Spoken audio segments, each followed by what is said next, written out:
Welcome to Tech Vidya by Manisha. Students, in today's video, we are going to look the change for 2020 to 2021 session in your syllabus of history and geography. So let's start. हा तुमच्यासमोर जो तक्ता आहे तो आहे इतिहासाचा. या इतिहासामध्ये या तक्त्यामध्ये घटक आणि प्रकरणे दिलेली आहेत. तर घटक जे आहेत ते आहेत एकूण 7 आणि प्रकरणे आहेत यावर आधारित 9. तर या 9 प्रकरणामधले 6 आणि 4 नंबरचा जो प्रकरण जे आहे ते लाल अक्षरामध्ये दाखवलेलं आहे ते यावर्षीसाठी तुम्हाला वगळण्यात आलेलं आहे.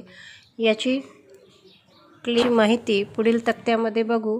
सुधारित घटक, वगळलेली प्रकरणे सोडून. यामध्ये पूर्वी तुम्हाला 9 प्रकरणे अभ्यासासाठी समाविष्ट होती, तर आता यामधली 2 प्रकरणे कमी करून केवळ 7 प्रकरणेच तुम्हाला ठेवण्यात आलेली आहे यावर्षीच्या अभ्यासासाठी. यानंतर राज्यशास्त्राचा जर विचार केला तर राज्यशास्त्रामध्ये घटक एकूण 6 आहेत आणि प्रकरणे 5 होती. तर यामधलं भारतीय लोकशाही पुढील आव्हाने हे प्रकरण वगळण्यात आलेलं आहे आणि याऐवजी तुम्हाला 1, 2, 3, 4 ही 3, 3, 4 हीच प्रकरणे अभ्यासासाठी ठेवण्यात आलेली आहे. याचा अर्थ एक प्रकरण आपलं राज्यशास्त्राचं कमी करण्यात आलेलं आहे. आता वळूया भूगोल विषयाकडे.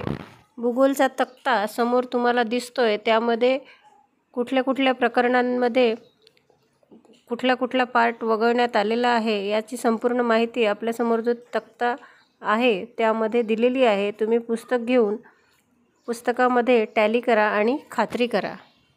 Let's go to our channel and know more about other subjects, reduce syllabus.